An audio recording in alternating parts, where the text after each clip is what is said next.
नमस्कार, मैं कुसुम। आप देख रहे हैं खबर हरपन न्यूज। अब चलते हैं आज की कुछ खास खबरों की ओर। ग्वालियर क्राइम ब्रांच पुलिस ने बड़ी सफलता हासिल करते हुए पूर्व सांसद रामसेवक बाबूजी के निवास पर हुई लाखों की चोरी के मामले का खुलासा करते हुए 2 आरोपियों को गिरफ्तार किया है। इनके पास से पुलिस ने 14,13,000 रुपए और चांदी के जेवर बरामद किए हैं। पुलिस इनसे पूछताछ में जुटी हुई है। ग्वालियर क्राइम ब्रांच पुलिस ने बड़ी सफलता हासिल करते हुए पूर्व सांसद रामसेवक बाबूजी के बेटे के निवास पर हुई चोरी का खुलासा किया है। पुलिस ने चोरी के मामले में 2 आरोपियों को गिरफ्तार कर लिया है। इनमें से एक पूर्व नौकर भी है जिसने चोरी की वारदात को अंजाम दिया था।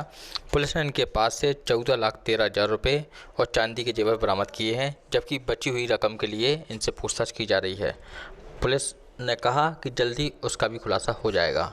यहाँ बता दें कि इस चोरी के बाद लगातार शहर में और भी चोरियां हुई हैं, लेकिन जिस तरह से पुलिस ने एक चोरी का खुलासा किया है उससे लगता है कि पुलिस शायद और चोरियों का भी खुलासा जल्दी ही कर पाएगी। क्राइम ब्रांच लगातार इन चोरियों के खुलासे में लगी हुई है और आरोपियों की धरपकड़ में भी जुटी हुई है। ग्वालियर से हमारे संवाददाता की खबर।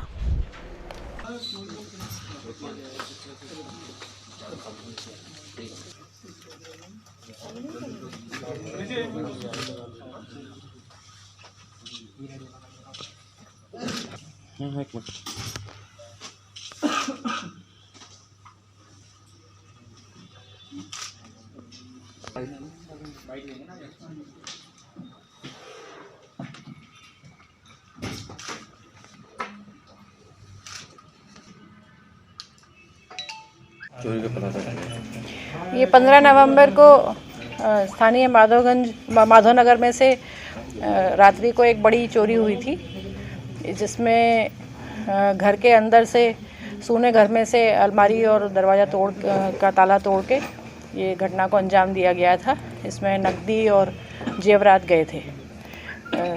शहर की पॉश कॉलोनी में से इस तरह से घटना होने से ये एक बड़े चुनौती के रूप में जिला पुलिस बल ने इसको लिया और क्राइम की टीम ने डीएसपी विजय भदौरिया, डीएसपी रत्नेश तोमर के नेतृत्व में सब इंस्पेक्टर सुजीत परमार और उनके साथियों ने सबने क्राइम की टीम ने थाना झांसी रोड टीआई पंकज त्यागी और उनकी टीम ने इसको एक चुनौती के रूप में लेते हुए विशेष मेहनत और लगन के साथ काम करते हुए इस वारदात का खुलासा किया और इसमें लगभग 14 लाख रुपए और कुछ जेवरात बरामद हुए हैं। किसके यहाँ चोरी हुई थी? ये पूर्व सांसद रामसेवक सिंह जी के सुपुत्र धर्मवीर सिंह के घर में ये चोरी हुई थी। अच्छा, चोरों का बैकग्राउंड क्या है? अभी ये विवेचना में है और उनका कोई आपराधिक रिकॉर्ड है या नहीं है, ये पूरी जानकारी प्राप्त होने के बाद खुलासा किया जाएगा। वार्ड क्रमांक 65 की वर्तमान पार्षद गीता भूपेंद्र कुशवाहा से यहां की जनता खुश नजर आई और अगर इस बार फिर से भाजपा द्वारा उन्हें उम्मीदवार बनाया जाता है तो वे उनका समर्थन करेंगे, ऐसा कहना है यहां के रहवासियों का।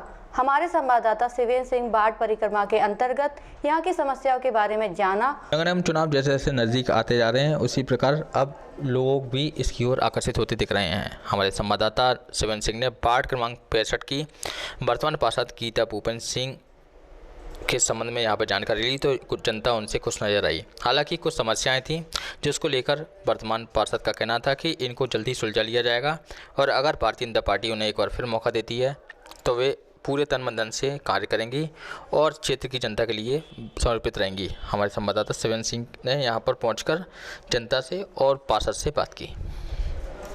मेरा नाम श्रीमती गीता भूपेंद्र सिंह कुशवाहा, पार्षद वार्ड क्रमांक 65। इस बार जो चुनाव होने जा रहे हैं, क्या मुद्दा रहेगा इस बार जनता के लिए? क्या इस बार चुनाव में जनता के लिए निरंतर लगभग 6 वर्ष से सेवा करते चले आ रहे हैं।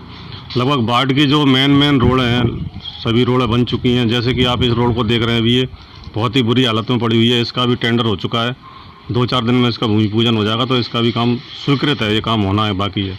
बाकी मेन रोड है सिकंदर कंपू से एबी रोड तक, ये पूरा 2 लाइन बढ़िया रोड बन गया सीसी का, और निचलापुरा हो, नगरी की पहाड़ी हो, गिरवाई का रोड हो, तो ये सभी रोड मेन रोड बन चुके हैं। अब आगे जाने के लिए जैसे सीवर है, सीवर में अमृत के में 6 वार्डों को वैसे छोड़ रखा था, 6 वार्डों के लिए अमृत योजना का कार्य नहीं था, परंतु माननीय मंत्री जी के, विधायक जी के सहयोग से, हमारे क्षेत्रीय जो विधायक हैं उनके सहयोग से और सीवर का काम भी यहाँ अमृत योजना के तहत काफ़ी कराया गया, जिसके अंतर्गत निचलेपुरा की सीवर लाइन की समस्या खत्म हो गई और नगरी की पहाड़ी की खत्म हो गई। अजयपुर रोड, बाढ़ ऑफिस रोड की सीवर की समस्या खत्म हो गई। पहले भी यहाँ साईं विहार में सीवर की इतनी भयंकर समस्या रहती थी, ऐसा लगता था जैसे कि यहाँ बिल्कुल बहुत ही बुरी हालत में लोग रहते थे। ये सीवर समस्या उस समय निगम निधि से सीवर समस्या का हल कराया। चूँकि अब ये मेन रोड बड़े रोडों में यही एक रोड बचा है, इसका भी टेंडर हो चुका है, काम हुआ जा रहा है। आगे के लिए कार्य योजना ये कि अब हमारे पास छोटी छोटी गलियाँ बची हैं। चूँकि बड़े बड़े काम थे, कोई भी रोड 1 किलोमीटर 1.5 किलोमीटर से कम नहीं था, तो इसमें काफ़ी बजट लगा इसमें। लेकिन अब छोटी छोटी गलियाँ हैं, उनमें काफ़ी कम बजट लगना है, तो वो अब जल्दी से जल्दी उन कार्यों को किया जाएगा। और कुछ क्षेत्र अपना सीवर का छूट गया है अमृत योजना के तहत, तो उसमें भी प्रयास किया जा रहा है कि अमृत योजना के तहत अपने पूरे वार्ड में सीवर का कार्य संपन्न हो। बाकी क्षेत्रवासियों को क्या अपील करेंगे आप इस बार जो चुनाव होने वाले हैं? और क्षेत्रवासियों से यही अपील करेंगे कि जिस तरह 6 वर्ष हमने उनकी तन्मयता से जो सेवा की है, आगे भविष्य में भी उनकी अगर वो मौका देंगे तो हम उनकी इसी तरह सेवा करते रहेंगे। सबको मान सम्मान प्रतिष्ठा, सबकी मान सम्मान बरकरार रहेगी, सबको हम मान सम्मान देते रहेंगे उनका। क्या नाम है? मेरा विनोद राठौर। वार्ड क्रमांक 65 लगता है। जी हाँ। इस वार्ड में क्या समस्या है? यहाँ की जो लाइट, स्ट्रीट लाइट है या सीवर है, नगर निगम समस्याएं हैं? नहीं, अभी तो हाल फिलहाल बढ़िया चल रहा है, कुछ नहीं है। रोड का जो अभी रोड जो बनने का है, इस बार जो चुनाव होने वाले हैं, क्या चाहेंगे इस बार? किस पार्षद को आप सपोर्ट करेंगे? हम तो चाहते हैं हमारे पार्षद जी दोबारा आएँ और उनको टिकट अगर दिया जाए तो बहुत अच्छा काम भी करेंगे इस बार भी। पहले भी उन्होंने काम करवाए हैं। जैसे कि यहाँ की क्षेत्रीय समस्या है जो नगर निगम की है, सीवर लाइन है या रोड है। हाँ, सीवर लाइन का अभी काम हुआ था और बहुत नल है, लाइट भी, नल भी ठीक है, कोई दिक्कत नहीं है। पानी की समस्या है सही चल रही है। तो इस बार भी आपको किसको वोट और सपोर्ट करेंगे? नहीं, हम तो सपोर्ट करते हैं ना। हमारे पार्षद जी दोबारा अगर उनको मौका मिले तो दोबारा तैयार हैं और काम भी करवाएंगे वो। ऐसा नहीं है, पहले भी उन्होंने बहुत काम करवाया है।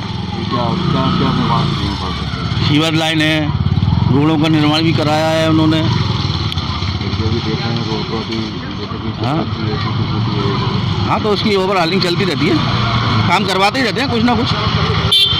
डबरा से मुरैना की ओर जाने वाली हाईवे पर बड़ा गांव के खुरेरी ब्रिज के पास एक ट्रक में भीषण आग लग गई। आग की सूचना पर फायर ब्रिगेड की 3 गाड़ियां मौके पर पहुंची और आग पर काबू पाया। डबरा से मुरैना की ओर जाने वाली हाईवे पर बड़गांव के खुरेरी ब्रिज के पास एक ट्रक में भीषण आग लग गई। आग बुझाने के लिए दमकल पहुंची, लेकिन तब तक ट्रक जलकर खाक हो चुका था। हादसे में ड्राइवर व क्लीनर बाल बच गए। फायर ब्रिगेड से मिली जानकारी के अनुसार ट्रक क्रमांक MP06 HC 2832 में गार्डर भरकर गाजियाबाद से महाराष्ट्र ले जाए जा रहे थे। तभी खुरेरी ब्रिज के पास शॉर्ट सर्किट से ट्रक में आग की लपटें उठने लगी, जिसके बाद हाईवे पर ट्रकों के पहिए थमना शुरू हो गए। आग की सूचना पर फायर ब्रिगेड की 3 गाड़ी मौके पर पहुंच चुकी थी, जिन्होंने आग पर काबू पाया, जबकि छोटी गाड़ी जाम में फंसे होने के चलते यहाँ नहीं पहुँच पाई। ऐसे में जाम लगने से समय पर दमकल की गाड़ियाँ आग लगे ट्रक तक नहीं पहुँच पा रही थी, इसलिए ट्रक देखते ही देखते जलकर खाक हो गया। हादसे में किसी तरह की जनहानि नहीं हुई है। देर रात किरणों से दुर्घटनाग्रस्त ट्रक को हाईवे से हटाया गया। इसके बाद सुचारू रूप से वाहनों का आवागमन शुरू हो सका।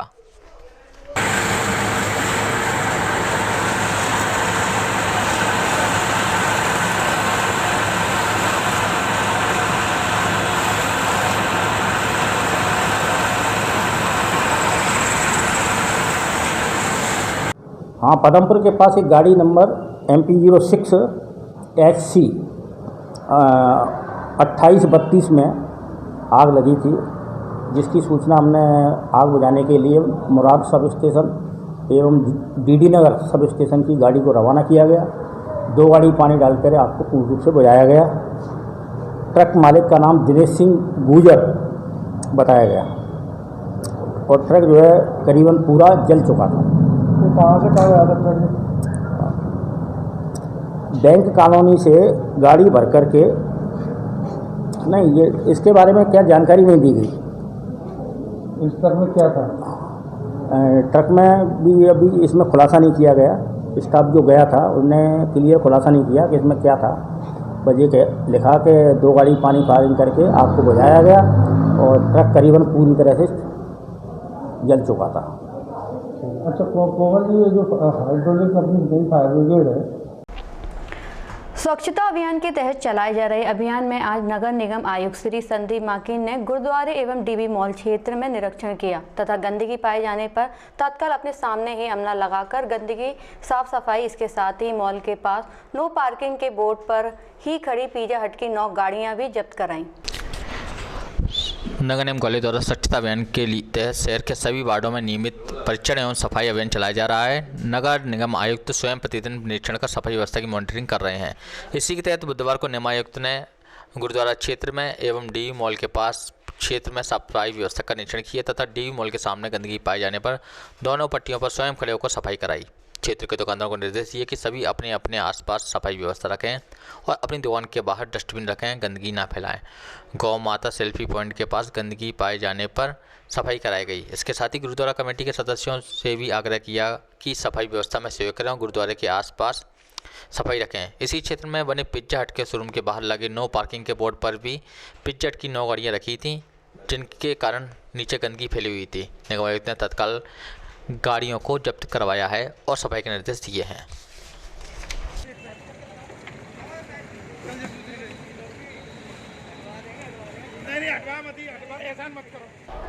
ग्वालियर में मिलावटखोरों के खिलाफ बड़ी कार्रवाई। शहर में 5 इलाकों में फैक्ट्रियों पर कलेक्टर ने की छापामार कार्रवाई। गिरवाई इलाके में ओम साईं गृह उद्योग गुटखे के पाउच में भरकर बेची जा रही थी। बच्चों का पॉपकॉर्न हिमानी शिवानी फार्म में पशु आहार के नाम पर मिलावट कर खाद्य तेल बनाया जा रहा था। एंटी माफिया अभियान के तहत कलेक्टर कौशल विक्रम सिंह के नेतृत्व में बुधवार को गिरवाई क्षेत्र में तिल्ली फैक्ट्रियों पर कार्रवाई की गई। 5 बड़ी फैक्ट्रियों में गड़बड़ी पाई गई है, उन्हें सील कर दिया गया है। सतीश अग्रवाल के नाम से messrs Himani Shivani kettle feed factory में खाद्य पशु आहार बनाए जाने की बात की गई, लेकिन जिला प्रशासन जब पड़ताल की तो पता चला यहाँ तिल्ली का खराब तेल बनाकर दुकानों पर बेचा जाता था, यानी मनुष्य के स्वास्थ्य से खिलवाड़ की जा रही थी। कलेक्टर सिंह ने इस मामले में गंभीर माना है। उन्होंने पुलिस को बुलाकर कहा कि इस मामले में फैक्ट्री मालिक के खिलाफ राष्ट्रीय सुरक्षा अधिनियम के तहत कार्रवाई की जाना चाहिए, क्योंकि यह लोगों के जीवन और स्वास्थ्य से जुड़ा हुआ मुद्दा है। तिल्ली फैक्ट्रियों के खिलाफ प्रशासन द्वारा कार्रवाई पहले भी हुई है, लेकिन हर बार यह तिल्ली फैक्ट्री के कारोबारी बचे आते हैं और दोबारा अपना कारोबार शुरू करते हैं और लोगों की जान से खेलते हैं। देखना होगा कि क्या इस बार एंटी माफिया अभियान के तहत की जा रही कार्रवाई से लोगों के स्वास्थ्य में कुछ लाभ मिल पाएगा या फिर ये फैक्ट्री संचालक ऐसा ही काम दोबारा से करते रहेंगे। हमारे संवाददाता की खास खबर।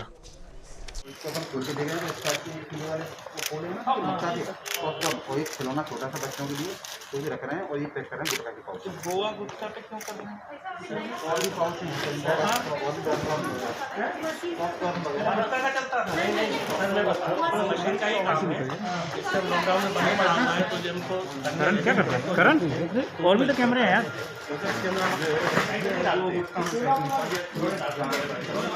ये सब पूरे पाउच हैं सर, ये जो सभी बारदाना पूरा है गुटखा कंपनी बंद हो गई, गुटखा वगैरह बंद हो गया। आप ये बताओ जो माल अंदर है वही तो पैक होना चाहिए। ऐसा कर सकते हो कि बच्चों का खाद्य पदार्थ ऐसा कर सकते हैं? तो है सर, गलती तो है ना, गलती तो है ना। दिखाओ खोल के, देखो आपका इसमें माल क्या है, देखो क्या है माल, देखो माल, देखो माल तो क्या है, ये बच्चों का खाने का, बच्चों का गोवा खा और ऊपर है क्या। तो हमेशा जो भी अंदर पैक, ये कंज्यूमर का राइट है कि वो जो खा रहा है उसमें क्या चीज़ है वो होना चाहिए। अब इस पर आपने क्या लिखा, गोवा गुटखा, और दे कर रहे हो उसमें बच्चों का मसाला, ऐसा नहीं होना चाहिए ना।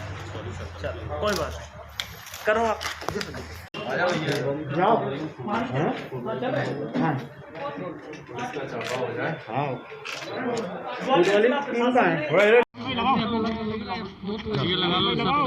सर आज आपने यहाँ देखा है किस तरीके की कार्रवाई यहाँ प्रशासन ये प्रशासन ने जो है यहाँ पे अभी जो नॉन ईटेबल ऑयल है, जैसे पशु आहार और अन्य परफ्यूम इत्यादि के लिए जो ये चीज़ें बेची जा रही थी, बिल बुक देखिए, और बट उसको यूज़ किया जा रहा था ह्यूमन कंजम्पशन के लिए। That is very serious. और आज हमने 5 फैक्ट्रियों पर एक साथ कार्रवाई ग्वालियर में हम कर रहे हैं और हम मिलावट से मुक्ति के लिए माननीय मुख्यमंत्री जी की मंशा के अनुरूप काम करें। अच्छा सर, इसका जो हमने बिल बुक आपने भी देखी, हमने भी देखी, उसमें जो इनका जो ऑयल बन के जाता है यहाँ से, वो राजस्थान, उत्तर प्रदेश सहित मध्य प्रदेश के कई जिलों में जाता है, जो कि शायद मिलावट करके बेचा जाता होगा। जी देखिए, अब हम इसके पूरे तह तक जाएंगे कि कहाँ कहाँ किस रूप में जाता है, क्योंकि इनका रजिस्ट्रेशन तो नॉन ईटेबल ऑयल के रूप में है। बिल बुक में तो पशु आहार और अखाद्य तेल और बट उसको भेज रहे हैं वो ईटेबल प्रोडक्शन के रूप में। That is very serious. We will look after. लगभग सर आज कितने जगह कार्रवाई? 5 जगह हम लोग एक साथ कार्रवाई कर रहे हैं, एक साथ एक ही टाइम में। एक जगह हम मौजूद हैं, बाकी हमारी टीमें 4 जगहों पर और स्पॉट पे मौजूद हैं। आप वहाँ भी देख इस तरीके से क्या एनएसए की कार्रवाई? जरूर, एकदम कर रहे हैं, हम एनएसए की भी कार्रवाई करेंगे। ऐसे किस जलवायु परिवर्तन के चलते सर्दी के मौसम में वैश्विक महामारी कोरोना संक्रमण पुनः अपना प्रकोप दिखाने लगा है। Indian red cross society Etawah के पदाधिकारियों ने शहर के प्राचीन सनातन धर्म इंटर कॉलेज में जाकर छात्र छात्राओं एवं अध्यापकों को कोरोना संक्रमण से बचाव के लिए फेस मास्क और बार-बार हाथ धोने के लिए साबुन वितरित किए। जलवायु परिवर्तन के चलते सर्दी के मौसम में वैश्विक महामारी कोरोना संक्रमण पुनः अपना प्रकोप दिखाने लगा है। Indian red cross society Etawah के पदाधिकारियों ने शहर के प्राचीन सनातन धर्म इंटर कॉलेज में जाकर छात्र छात्राओं एवं अध्यापकों को कोरोना संक्रमण से बचाव के लिए फेस मास्क और बार-बार हाथ धोने के लिए साबुन वितरित किए। रेड क्रॉस सोसाइटी के सचिव आकाशदीप चंद बेटू ने बताया कि रेड क्रॉस सोसाइटी कोरोना संक्रमण से बचाव के लिए कॉलेजों में जाकर विद्यार्थियों और अध्यापकों के बीच जाकर मुंह पर मास्क दे की दूरी, कोरोना बचाव हेतु जरूरी अभियान चला रही है। कॉलेज के प्रधानाचार्य संजय शर्मा ने सभी विद्यार्थियों और अध्यापकों को मास्क के प्रयोग और साबुन से बार बार हाथ धोने सहित सोशल डिस्टेंसिंग का पालन करने की शपथ दिलाते हुए कहा कि सर्दी, खांसी, सिरदर्द, सांस की तकलीफ होने पर तत्काल स्वास्थ्य विभाग को जानकारी दें। इटावा से हमारे संवाददाता अभिनंदन जैन की खबर।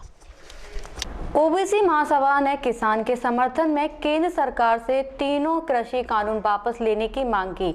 ओबीसी महासभा के सदस्यों ने मोतीमहल पहुंचकर संभाग आयुक्त को प्रधानमंत्री के नाम ज्ञापन सौंपा। ओबीसी महासभा ने किसानों के समर्थन में आते हुए प्रधानमंत्री के नाम ग्वालियर के संभाग आयुक्त को ज्ञापन सौंपा। उन्होंने मांग की कि केंद्र सरकार द्वारा लाए गए तीनों कृषि बिलों को तत्काल प्रभाव से वापस लिया जाए, प्रस्तावित बिजली संशोधन विधेयक 2020 को रद्द किया जाए, स्वामीनाथन रिपोर्ट तत्काल प्रभाव से लागू की जाए, किसान संगठनों से अविलंब बिना शर्त चर्चा की जाए, किसान आंदोलन में शहीद हुए किसानों के परिजनों को 1 करोड़ का मुआवजा दिया जाए, आंदोलनरत किसानों पर थोपे गए मुकदमे भी तुरंत वापस लिए जाएं। संविधान जय जवान जय किसान, जय ओबीसी जय संविधान, जय जवान जय किसान, जय ओबीसी जय संविधान, ओबीसी एकता जिंदाबाद जिंदाबाद जिंदाबाद, वापस लो। बिना शर्त के हमसे सरकार बात करे।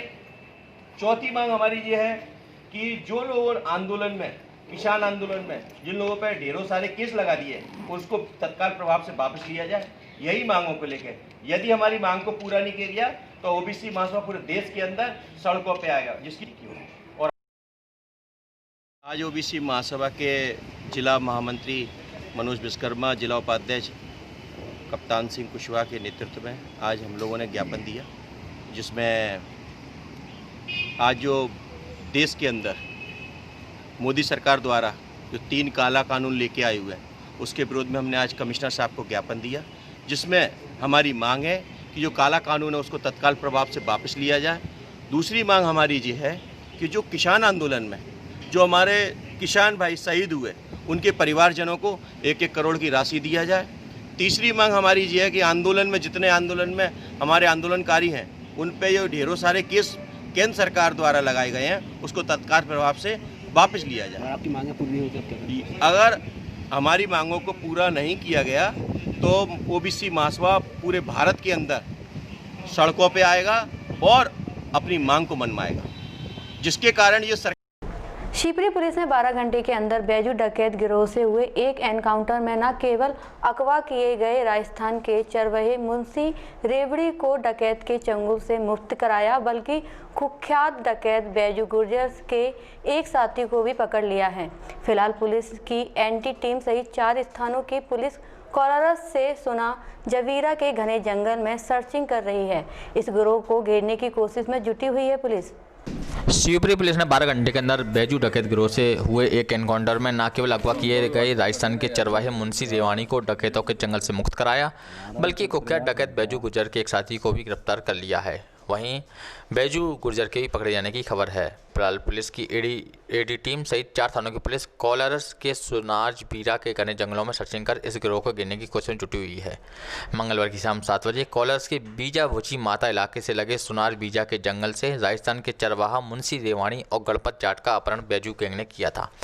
बाद में मुंशी रेवाणी को छोड़ने के एवज में 10 लाख रुपए की रिश्वत सूचना के साथ उसके साथी अपराध गणपत जाट को डकैतों ने छोड़ दिया था, जिसने लौटकर फिरौती की बात बताई और उसके बाद शिवपुरी पुलिस सक्रिय हुई।